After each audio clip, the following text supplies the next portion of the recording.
这到底是你来相亲，还是你妈来相亲？你不是在找老婆，你是在给你妈招一个长期室友。我感觉他有点没有什么孝心，不愿意和那个他们的父母住在一块儿。我的跟他的想法是一样的，因为我比较看重我妈这个。好家伙，只因姑娘说不想和公婆同住，就被姨妈扣上没孝心的帽子。男嘉宾更是直接把妈宝写在了脑门上，这波操作简直太溜了。嘴上说孝顺，实则是妈宝男的遮羞布。我妈妈就本来是想过来的，结果她因为家里有事儿过来不了，然后叫我姨妈特地过来看一下。这哪是相亲啊，分明是母系家族集体选妃。男嘉宾像提线木偶，姨妈比 HR 还严格，全程问车、问房、问家务、问生育，唯独不问男嘉宾自己的想法。果然，传统观念催生的巨婴，连相亲都要妈妈云面试。你对房车有啥要求没得？我的要求的话，就是说我们双方家里面的家长嘛，就是说爸爸妈妈，你的爸爸妈妈他们有自己的房子可以住，我们偶尔回去蹭个饭就可以了。还是希望说我们两个以后谈恋爱这些结婚了要自己有一个房子，也不需要说特别大，只需要两个人有个住的地方就可以了。女嘉宾堪称人间清醒，年轻人想有自己的小窝，这不是矫情，而是对小家庭独立的基本尊重。可姨妈的传统执念却瞬间点燃矛盾。那你介不介意，如果你们两个结婚过后啊，介不介意跟父母住在一起？就是说不想跟父母，跟父母偶尔住一起1-2天还是可以，但是说住长久的话肯定会出现矛盾。女嘉宾的担忧可不是空穴来风。据2026年社科院数据显示，和父母同住的夫妻里，72%都有代际矛盾。其中育儿观念冲突占45%，生活习惯差异占38%。这数据一甩出来，够不够打必须同住的脸？我妈是从小到大一个人带我的，这是我姨妈也知道。然后呢，所以说我个人是比较看重我妈以后如果老了过后需要人照顾的时候，我希望是我要跟她一起住，这是我的一个情况。男嘉宾开始卖惨了，我妈一个人把我拉扯大，现在她年纪大了，我必须天天守着她。这就是嘴上喊着孝顺，实则是母子连体的寄生虫。但是说想住在一起的话，必须是说，假如说我买了个洋房，也就是说有底楼花园，我们住2楼，他住1楼，他平时去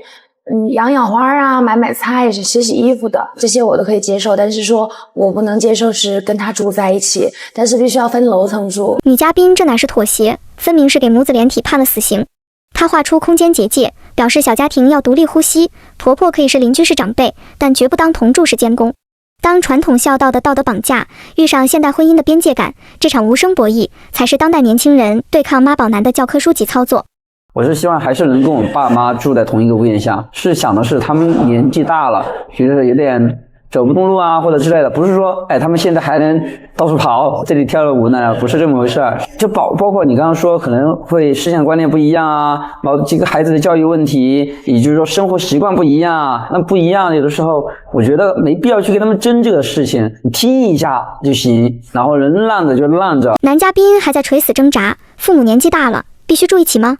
我看真正该断奶的不是父母，而是他这个不敢长大的巨婴。我可以体谅你，但是你必须也要照顾到我的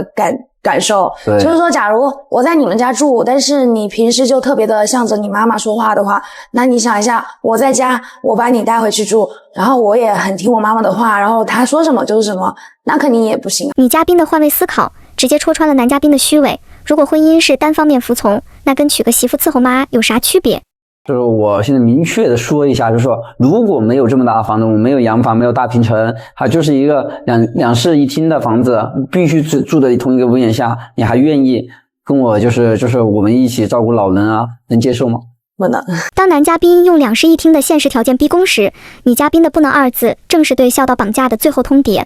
这场相亲的结局不是女嘉宾的不妥协，而是现代年轻人对传统婚姻模式的集体觉醒。婚姻不是家族义务的延续，而是平等个体的双向选择。这不是一场失败的相亲，而是一次价值观的提前止损。年轻人想要独立的小家，不是不孝，而是不想把一段婚姻活成长期消耗。真正可怕的不是没房没钱，而是一个人到了谈婚论嫁的年纪，还分不清妈妈的人生和我的人生。婚姻不是接力照顾父母，而是2个成年人清醒地选择彼此。在我看来，一段好的婚姻从来不是靠牺牲、忍耐和隐忍换来的，它的前提是2个人都已经站稳了自己，拥有完整独立的人格，不是从原生家庭逃出来找依附，也不是带着必须有人替我扛的心态走进婚姻。好的伴侣关系是并肩，而不是站队。遇到事情，不是下意识去问我妈怎么说，也不是把本该自己处理的压力转嫁给另一半，而是坐下来认真商量这件事对我们意味着什么，我们能不能一起扛，有没有一个让彼此都不委屈的方式。真正的体谅不是单方面的让步，不是你忍一忍就好了，而是我知道你不容易，我们一起想办法，是你愿意为我多想一步，我也愿意为你多退一点。好的婚姻里一定有支持，不是嘴上说理解，却在关键时刻消失不见，而是当你被外界质疑，被家庭拉扯，被现实压得喘不过气时，这个人会站出来说一句：别怕，我在，我们一起面对。还有很重要的一点是分享欲，你愿意把生活里的小事告诉我，开心的、委屈的、琐碎的、没那么体面的，而我也愿意认真听，不是把对方当情绪垃圾桶，而是把彼此当成这个世界里最信任的人。婚姻不该是一场角色分配，不是谁该孝顺，谁该忍让，谁该牺牲，它更像是两个人共同搭建的一座小屋，外面风雨再大，至少这里是安全的、讲道理的、彼此尊重的。如果一段关系从一开始就要求你放弃边界、压抑感受、吞下不公平，那它不是爱，也不是婚姻，只是换了一种形式的消耗。所以这场相亲真正的意义不在于谁拒绝了谁，而在于它提醒了我们，结婚不是为了完成任务，而是为了找到那个愿意与你并肩站立，一起商量，一同成长的人。